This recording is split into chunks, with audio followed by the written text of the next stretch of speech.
La sombra sobre la casa. En el pueblo de San Andrés del Monte, enclavado entre los cerros del estado de Hidalgo, vivía Josefina Reyes con sus 3 hijos pequeños y el peso de una deuda que amenazaba con quitarle el único techo que conocían. Su esposo, Aurelio, había muerto 2 inviernos atrás, dejándola sola frente al mundo con las manos llenas de nada y el corazón lleno de fe. El banco había enviado una carta definitiva. Si para el 12 de diciembre no se pagaba la deuda, la casa sería embargada. Eran 180,000 pesos, una suma imposible para una mujer que bordaba manteles a destajo y vendía tamales los fines de semana en la plaza. Sus hijos Rosario de 9 años, Beto de 6 y la pequeña Lupita de 4 no entendían bien la gravedad, pero notaban que su mamá ya no cantaba mientras cocinaba y que sus ojos se quedaban fijos en las paredes como leyendo algo que nadie más podía ver. Josefina no le contó su angustia a nadie del pueblo. Le daba vergüenza, aunque la vergüenza y el miedo son malos compañeros. Por las noches, cuando los niños dormían, ella se arrodillaba frente a una imagen pequeña de la Virgen de Guadalupe que había pertenecido a su abuela. Era una estampa enmarcada en madera oscura, desgastada por el tiempo, con una velita de cera a un lado. Madrecita susurraba: no te pido para mí, te pido por ellos, que no se queden sin casa, que no tengan frío. Hazme el milagro y yo te prometo lo que tú quieras. La noche de los 11 días.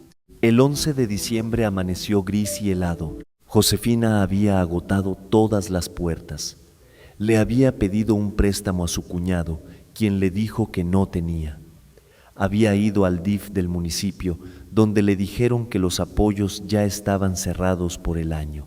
Había intentado vender unos aretes de oro de su madre, pero el precio que le ofrecieron era tan bajo que no alcanzaba ni para la mitad. Esa tarde, movida por una urgencia que no supo explicar, decidió caminar hasta la capilla del cerro. Era una capilla humilde, de adobe blanco y techo de teja, dedicada a la Virgen de Guadalupe. Quedaba a 40 minutos de su casa, cuesta arriba por un camino de tierra. Llevaba a la pequeña Lupita de la mano. Los 2 niños mayores habían quedado con la vecina doña Cande.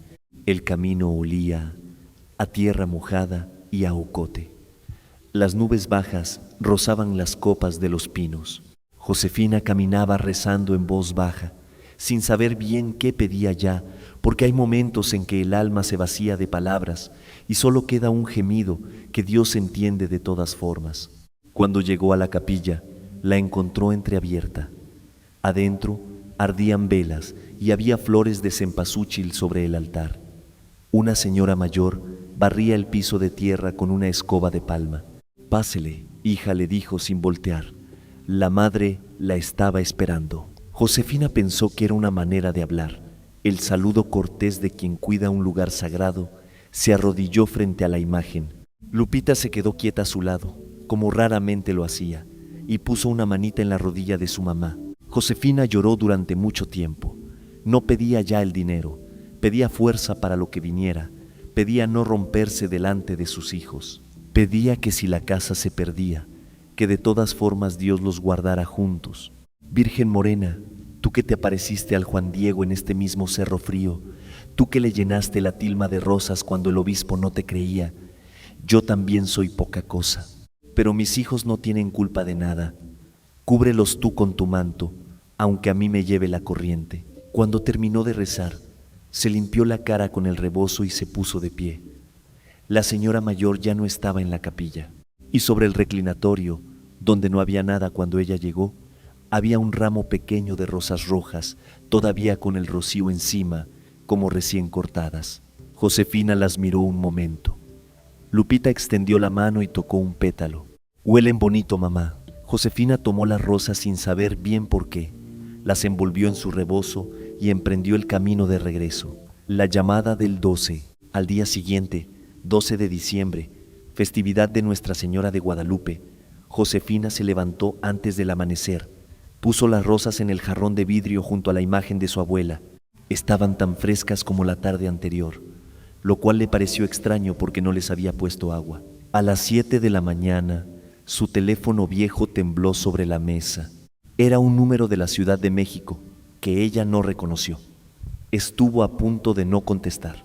Bueno, dijo, ¿es usted Josefina Reyes, viuda de Aurelio Mondragón? Preguntó una voz de hombre, seria pero amable. Sí, yo soy. Le llamo del despacho del licenciado Fuentes. Somos los albaceas del testamento del señor Emigdio Mondragón, tío de su difunto esposo. El señor Emigdio falleció hace 3 semanas y en su testamento la nombra a usted y a sus hijos como beneficiarios de un bien inmueble y un fondo de ahorro. Necesitamos localizarla para iniciar el proceso de herencia. Josefina se sentó en la silla porque las piernas dejaron de obedecerle. Nunca había conocido al tío Emigdio. Aurelio le había mencionado una sola vez que tenía un tío lejano en la capital, un hombre solitario que se había ido a trabajar joven y con quien la familia había perdido el contacto. Nunca imaginó que ese hombre los hubiera tenido en mente. El fondo de ahorro, le explicó el licenciado, ascendía a 240,000 pesos, más que suficiente para saldar la deuda y tener un respiro. ¿Cómo supo que yo vivía aquí?, preguntó Josefina, con voz todavía temblorosa. El señor Emigdio la mandó buscar desde hace varios meses. Sus instrucciones fueron muy claras. Si no la encontrábamos antes de fines de año, el fondo pasaría a una institución de beneficencia. Fue hasta ayer, por la tarde, cuando uno de nuestros investigadores dio con su dirección en el padrón municipal. Pero para entonces ya era tarde en el día, así que esperamos a hoy para llamar. Josefina colgó el teléfono despacio, se quedó mirando las rosas. La velita de la imagen chispeó una vez, como si respirara, lo que dicen las rosas. Cuando doña Cande llegó esa mañana a preguntar cómo estaba, encontró a Josefina sentada en el piso de la cocina, con sus 3 hijos encima de ella y todos llorando de alegría. Sobre la mesa, las rosas rojas del día anterior seguían abiertas y fragantes. ¿Qué pasó, hija?, preguntó la vecina, asustada. Nos hizo el milagro doña Cande. Fue todo lo que Josefina pudo decir. Pasaron semanas antes de que Josefina pudiera contar la historia completa, y cuando lo hacía, siempre terminaba con la misma frase. No sé si alguien me creerá, pero yo sé lo que viví. Volvió a la capilla del cerro el siguiente domingo para dar gracias. Buscó a la señora que barría, la de la escoba de palma y el saludo tranquilo. Le preguntó a la señora que cuidaba la capilla, una mujer diferente, joven, si conocía a una anciana que acostumbraba a barrer ahí. No, señora, dijo la joven, esta capilla nada más la cuido yo y no hay ninguna señora mayor que venga a barrer. Josefina no insistió, solo se arrodilló otra vez frente a la imagen y dio gracias en silencio. Las rosas que encontró sobre el reclinatorio duraron 15 días en el jarrón sin agua y sin marchitarse. El día que por fin se secaron, Josefina guardó los pétalos en un sobre de papel café que todavía conserva en el cajón de la mesita de noche, junto a la foto de Aurelio y la estampa de la Virgen de su abuela. A sus hijos les enseñó una sola cosa de todo aquel diciembre. Cuando ya no te queden puertas, todavía te queda la rodilla. Arrodíllate y pide. Ella escucha. No por méritos de Josefina, sino por la misericordia de la madre que nunca abandona a los que lloran en los cerros fríos, con un hijo de la mano y el corazón rendido. Así termina esta historia maravillosa que nos regalan desde el estado de Hidalgo. Nunca perdamos la fe, hermanos, la fe en lo que todavía no se ve, pero que el cielo está preparando nuestro milagro. No dejemos de creer nunca. Hasta la próxima.